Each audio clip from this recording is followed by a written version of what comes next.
Como nós podemos pesar ou medir algo que não pode em si ser mensurado, não pode ser pesado, que é o valor interior de uma pessoa? É difícil isso. Hoje de manhã na missa eu contei um fato para você entender um pouquinho a primeira leitura de hoje. No ano 70, o Império Romano destruiu a cidade de Jerusalém e espalhou os judeus pelo mundo conhecido. Os judeus passaram a não ter mais um país, uma terra. Foi a grande diáspora dos judeus pelo mundo inteiro. Do ano 70, vamos imaginar até mais ou menos 1945, quando acabou a Segunda Guerra Mundial. Porque só depois da Segunda Guerra Mundial, as Nações Unidas estabeleceram de novo parte daquilo que era o antigo território de Israel, como sendo o país de Israel. Claro que depois os judeus aumentaram aquilo, né? Só depois daquela data da Segunda Guerra Mundial, do ano 70 até a Segunda Guerra, séculos depois, é que os judeus passaram a ter um país e retornaram de todos os lugares do mundo que puderam para ocupar a sua terra. Por isso que em Israel a gente vê judeu vestido de tudo quanto é jeito. Tem os judeus mais ocidentalizados ou mais não tão praticantes que se vestem assim. Você encontra os judeus com aqueles chapelões grandes que são típicos dos judeus que vieram da Rússia, os hassidínicos. Você vê judeus que não usam isso, mas se vestem como judeus com quepá, né? Mas daí, de todos os lugares onde tinha judeus, se convidava para ir morar em Jerusalém, para ser cidadão de Israel, para ocupar o país.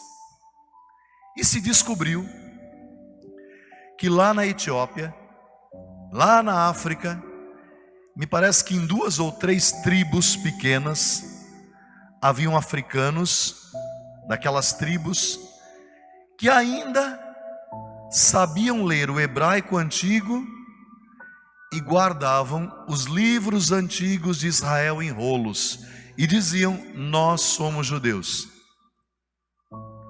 Como é que o judaísmo foi parar lá, se para lá não fugiram judeus na diáspora do Império Romano?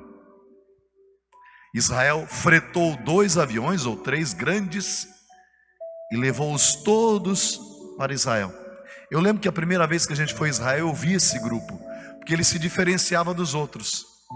Eles usavam umas sombrinhas coloridas, mas eram judeus. Cantavam com os tambores típicos, né? A explicação é o seguinte: eles dizem: nós somos descendentes da rainha da Etiópia, que trouxe para o nosso país, muito antes do Império Romano ter dispersado a religião dos judeus, o judaísmo. Que rainha da Etiópia é essa? Na tradição deles, essa da primeira leitura de hoje. Essa mulher foi até Salomão com toda a riqueza que pôde levar, em busca de respostas.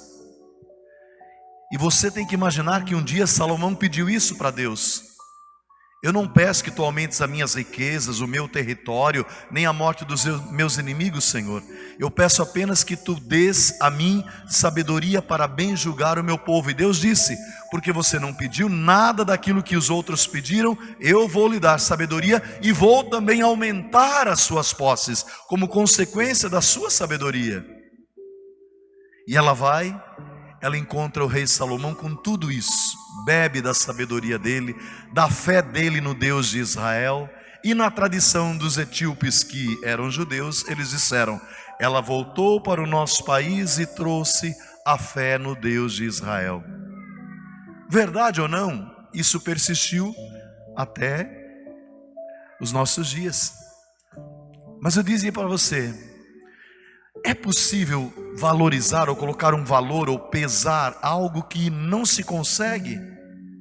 Porque é conhecimento, sabedoria, só com o tempo. Você precisa imaginar aquilo que Jesus disse. Aliás, que a leitura, a palavra de Deus diz: Se algo é obra de Deus, ela vai persistir. Se não é obra de Deus, ela não dura. E aí, essa palavra me remete a você que é pai e mãe.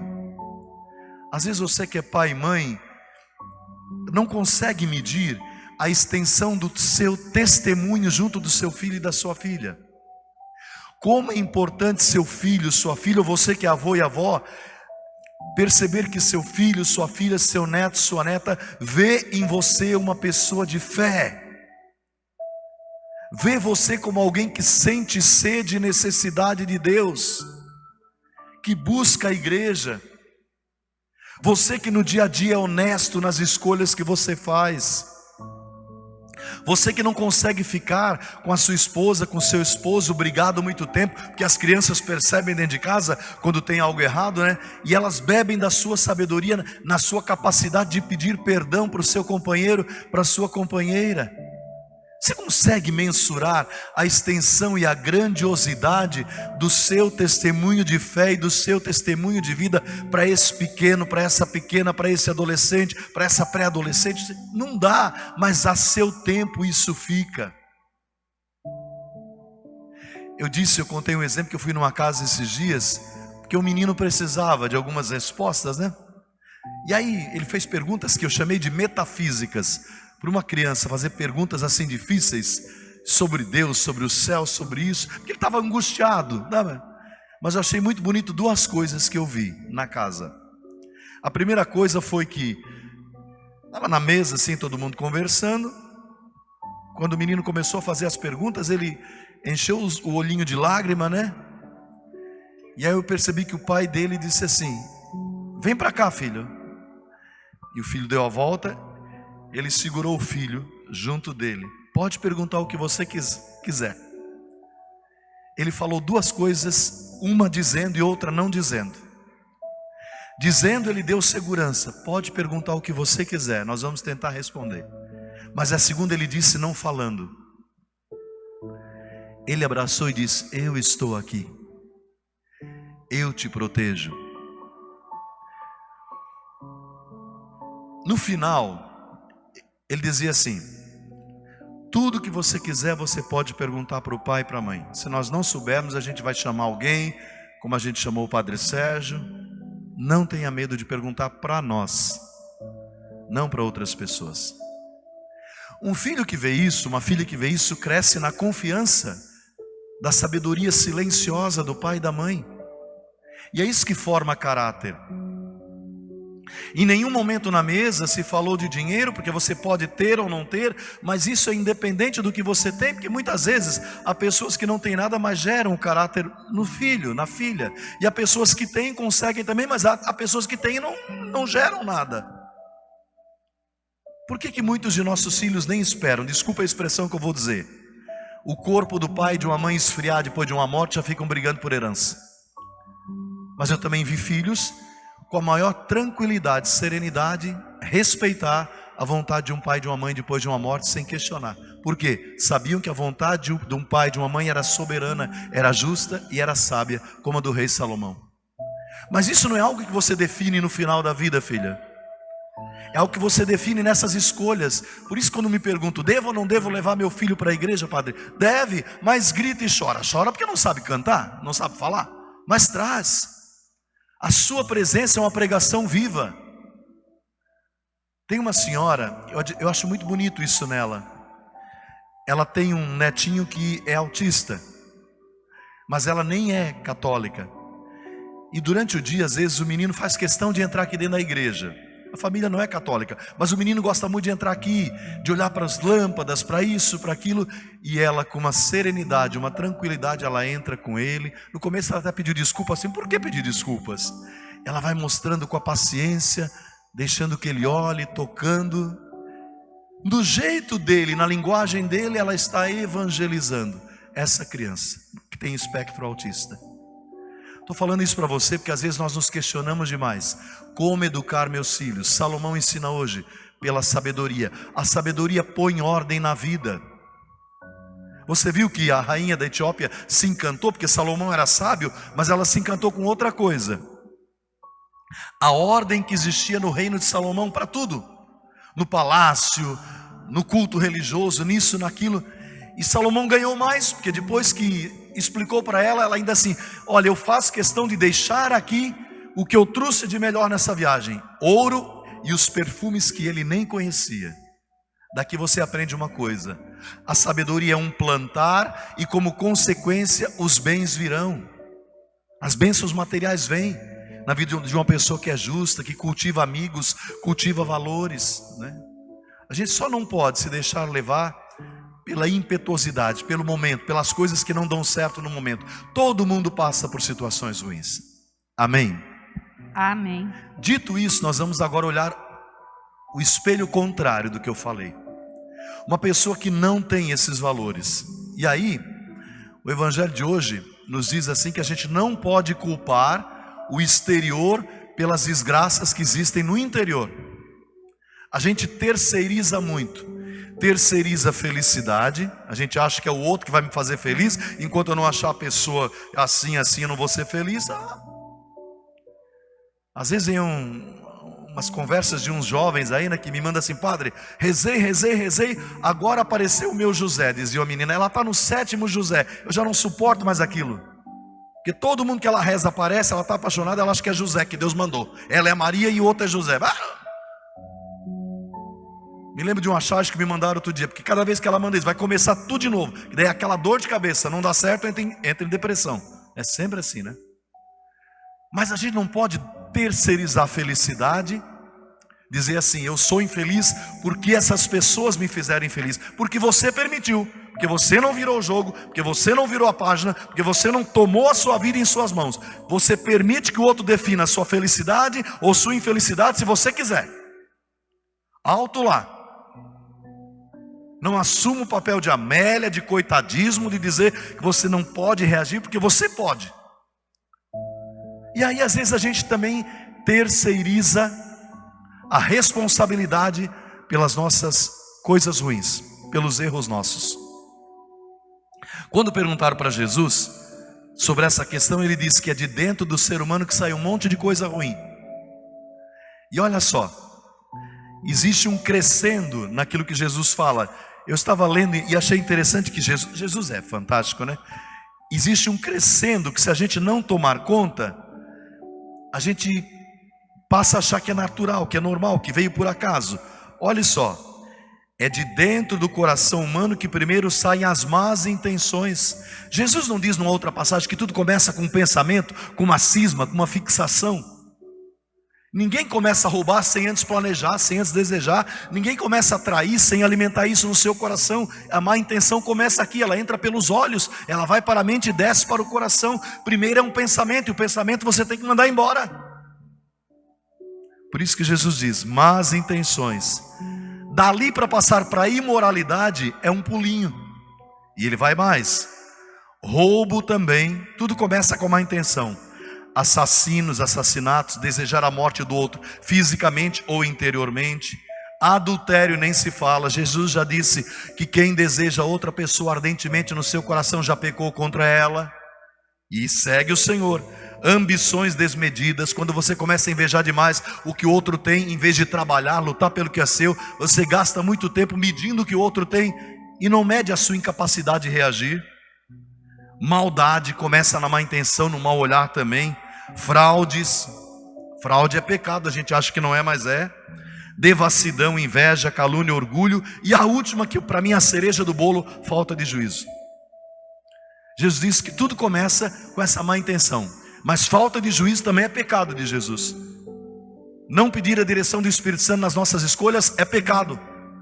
Repetir o erro constantemente é pecado, e é burrice, e é falta de juízo. Não aprendeu nada das primeiras cabeçadas que deu, filha? Continua repetindo? Até quando?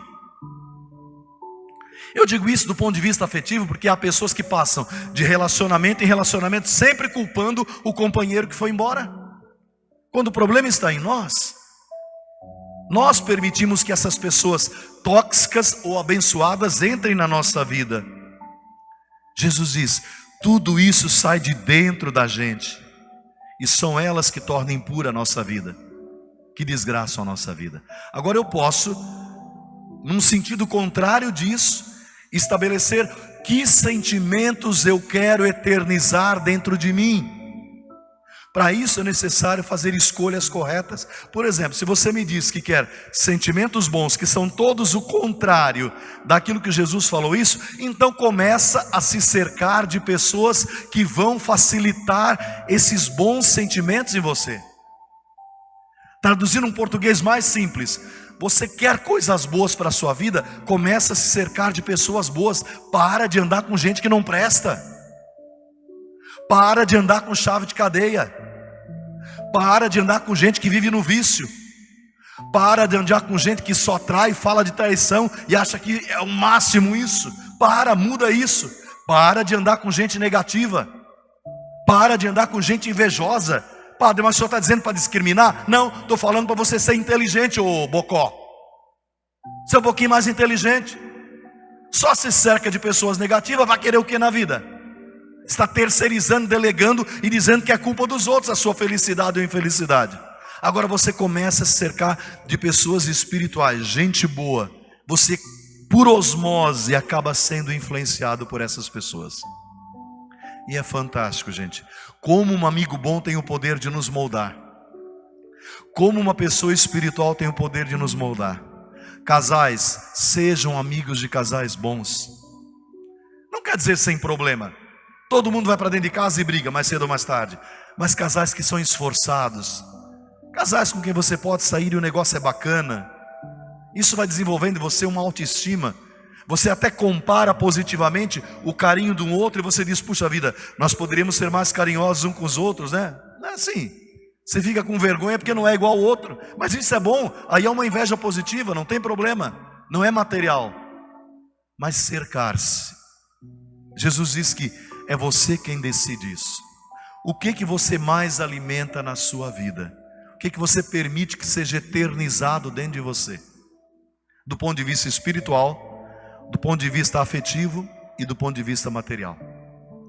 Dizer isso é pedir para você que você molde o seu caráter agora de um jeito diferente.